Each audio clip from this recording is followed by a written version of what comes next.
हाँ जी बेटा, अज का तुहाडा DBMS सबजैक्ट का नैक्सट टॉपिक है DBMS लैंगुएजिस। ठीक है, DBMS जो डेटाबेस मैनेजमेंट सिस्टम वो लैंगुएजिस ने जो यूज़ होंगे। DBMS has appropriate languages and interfaces to express database queries and updates. ठीक है, DBMS के कहता एप्रोप्रिएट भी मतलब कि सही लैंगुएजिस ने या इंटरफेसिस ने जोड़े डेटाबेस दी क्वेरीज तो अपडेट्स में शो करते। Database languages can be used to read store and update the data in database. ये लैंगुएजिस कादे वास्ते यूज़ होंदियां ने? ये यूज़ होंदियां ने डेटे नूं रीड करने वास्ते, स्टोर करने वास्ते और अपडेट करने वास्ते इन्हें डेटाबेस अपने डेटाबेस दे विच जो भी आप डेटाबेस नूं स्टोर किया होया उन्होंने चैक करने वास्ते, उन्होंने दोबारा स्टोर करने वास्ते, उन्होंने रीड करने वास्ते, अपडेट करने वास्ते लैंगुएजिस यूज़ होंदियां। मोस्टली 4 तरह दी DBMS लैंगुएजिस होंदियां ने: DDL, DCL, DML और TCL, जिन्हों बारे आप पढ़ते हैं अगे डिटेल दे विच। सब तो पहली है DDL। DDL का मतलब है डेटा डेफिनेशन लैंगुएज। जी DDL है स्टैंड्स कादे वास्ते होंदी है? Data definition language. It is use to define database structure और पैटर्न। ये अपने डेटाबेस के स्ट्रक्चर तो पैटर्न को डिफाइन करने वास्ते यूज़ होंदी है। It is use to create schema, tables, indexes, constraints etcetera in the database.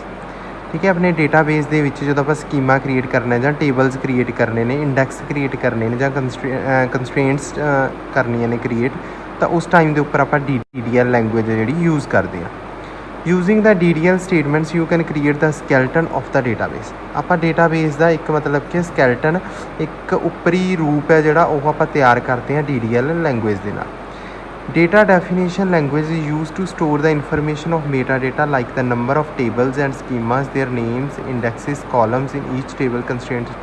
जिहड़ियां चीज़ां दित्तियां होईयां ने, स्कीमा हो गए, उन्हां दे नाम हो गए, tables they number of tables हो गए, सारा कुछ कादे च स्टोर ये इन्फॉर्मेशन स्टोर करने लई की यूज़ होंदी है? Data definition language. ठीक है, सम टास्क ने जिहड़े मतलब कि DDL के अंदर किए जाते हैं। सब तो पहला है क्रिएट। ये ऑब्जैक्ट्स नूं क्रिएट करता डेटाबेस के विच। अल्टर, ये अल्टर करता है डेटाबेस के स्ट्रक्चर में। ड्रॉप, ये डिलीट करता है ऑब्जैक्ट्स नूं फ्रॉम द डेटाबेस। ट्रनकेट, ये ऑल टेबल के सारे के सारे जोड़े रिकॉर्ड्स होंगे उन्होंने रिमूव करने यूज़ होंगी है कमांड। रीनेम, रीनेम नाल की करते हैं आप किसी भी ऑब्जैक्ट का नाम है जोड़ा वो चेंज कर सकते हैं। कमेंट, कमेंट कादे वास्ते यूज़ होंगे? जो आप डेटा डिक्शनरी के कोई भी कमेंट्स नूं शो करना है या राइट करने।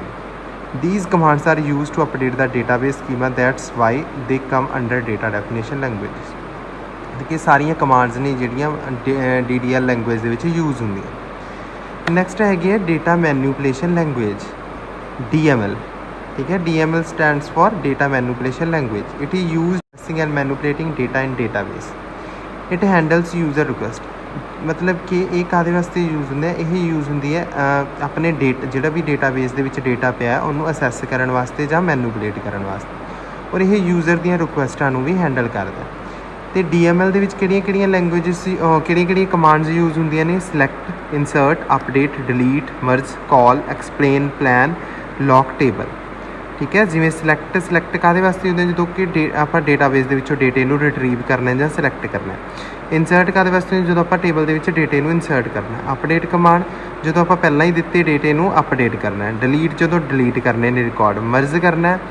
ठीक है, ये अपसर्ट ऑप्शन होंदा है, मतलब कि आप जो इंसर्ट और अपडेट ऑपरेशन लाने टेबल के टेबल को मर्ज करता है, मतलब कि सही तरीके नाल दोबारा बना देंदा।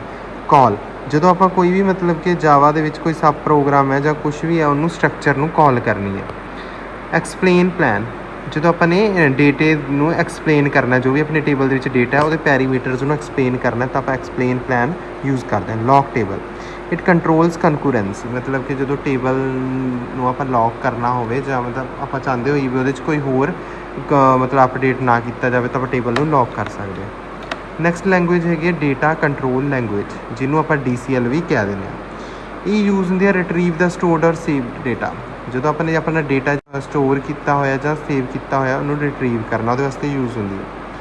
DSL एग्जीक्यूशन इज़ ट्रांजैक्शनल, यदि जी एग्जीक्यूशन ट्रांजैक्शनल होंगी है। It also has roll back parameters. ये रोल बैक पैरामीटर्स होंगे ने, मतलब कि दोबारा आप किसी भी चीज़ को चैक करना है। ये कमांड्स यूज ने? ग्रांट और रिवोक। ग्रांट कादे वास्ते यूज़ होंगी है? ਇਹ ਆਪਾਂ ਨੂੰ ਯੂਜ਼ਰ ਨੂੰ ਅਸੈਸ ਦਿੰਦੀ ਹੈ ਪ੍ਰਿਵਿਲੇਜਸ ਟੂ ਏ ਡਾਟਾਬੇਸ। ਜਦੋਂ ਡੇਟਾਬੇਸ ਦੇ ਵਿੱਚ ਆਪਾਂ ਕੋਈ ਵੀ ਕਰੈਕਸ਼ਨ ਕਰਨੀ ਹੈ ਉਸ ਲਈ ਯੂਜ਼ਰ ਨੂੰ ਅਸੈਸ ਦਿੰਦੀ ਹੈ। ਰਿਵੋਕ, ਇਹ ਜਦੋਂ ਆਪਣੀਆਂ ਯੂਜ਼ਰ ਤੋਂ ਜਦੋਂ ਕੋਈ ਵੀ ਪਰਮਿਸ਼ਨਸ ਟੇਕ ਬੈਕ ਲੈਂਦੀ ਹੈ, ਮਤਲਬ ਕਿ ਜਿਹੜੀਆਂ ਯੂਜ਼ਰ ਪਰਮਿਸ਼ਨ ਦਿੰਦਾ ਉਹਨਾਂ ਨੂੰ ਜਦੋਂ ਸ਼ੋਅ ਕਰਦੀ ਹੈ। ਠੀਕ ਹੈ। ਇਹ ਵਾਲੇ ਨੇ connect, insert, uses, execute, delete, update and select ਜਿਹੜੀਆਂ ਕਮਾਂਡਸ ਨੇ ਇਹਦੇ ਵਿੱਚ ਯੂਜ਼ ਹੁੰਦੀਆਂ। ਲਾਸਟ ਲੈਂਗੁਏਜ ਹੈਗੀ ਹੈ transaction control language, TCL। TCL ਕਾਹਦੇ ਵਾਸਤੇ ਯੂਜ਼ ਹੁੰਦੀ ਹੈ? ਰਨ ਦਾ ਚੇਂਜਸ ਮੇਡ ਬਾਏ ਦਾ DML ਸਟੇਟਮੈਂਟ। ਜਿਹੜਾ ਡੇਟਾ ਮੈਨੂਪੂਲੇਸ਼ਨ ਲੈਂਗੁਏਜ ਦੇ ਥਰੂ ਆਪਾਂ ਕੋਈ ਵੀ ਚੇਂਜ ਕੀਤਾ ਉਹਨਾਂ ਚੇਂਜਿਸ ਨੂੰ ਦੁਬਾਰਾ ਰਨ ਕਰਨ ਲਈ ਯੂਜ਼ ਹੁੰਦੀ ਹੈ ਟ੍ਰਾਂਜੈਕਸ਼ਨ ਕੰਟਰੋਲ ਲੈਂਗੁਏਜ। ਠੀਕ ਹੈ। ਇਹ ਲੌਜੀਕਲ ਟ੍ਰਾਂਜੈਕਸ਼ਨ ਦੇ ਵਿੱਚ ਗਰੁੱਪ ਹੁੰਦੀ ਹੈ। ਇਹਦੇ ਲਈ 2 ਟਾਸਕ ਕੀਤੇ ਜਾਂਦੇ ਨੇ, ਕਮਿਟ ਔਰ ਰੋਲ ਬੈਕ। ਕਮਿਟ ਕੀ ਹੁੰਦਾ? ਇਹ ਆਪਾਂ ਨੂੰ ਇਹ ਜਿਹੜੀਆਂ ਵੀ ਆਪਾਂ ਟ੍ਰਾਂਜੈਕਸ਼ਨ ਡਾਟਾਬੇਸ ਦੇ ਵਿੱਚ ਕੀਤੀਆਂ ਉਹਨਾਂ ਨੂੰ ਸੇਵ ਕਰਨ ਲਈ ਯੂਜ਼ ਹੁੰਦਾ।